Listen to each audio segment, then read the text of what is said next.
তখন বৌমা বলছে যে আপনার জমি আছে, আপনি জমি বিক্রি করে হ্যাঁ প্রাইভেটে চিকিৎসা করেন।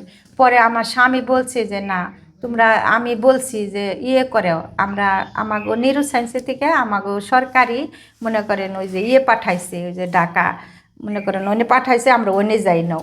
হ্যাঁ মনে করেন ওনে করবো না, হ্যাঁ প্রাইভেটে চিকিৎসা করছে। যে অপারেশনের পরে যে কয়দিন যত টাকা মনে করেন 27 লাখ টাকা খালি প্রাইভেটে খরচ করছে। তারপরে তোমার কাকাই বলছে অত টাকা আমি দিতে পারব না, তোমার একটু সরকারিতে যাবার কই তুমি যাও না। এটা নিয়ে একটু শ্বশুরের নগে আমাগো লগে একটু বোন নগে একটু।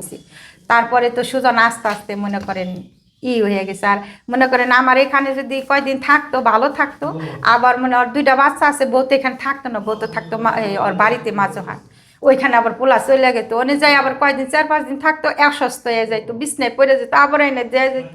আমি আবার সেবা টেবা কইরা একটু খাওয়ান দাওয়ানি করে আবার আটা উঠা হতো, পোলা আবার যাইতো ওই বাচ্চার টানে।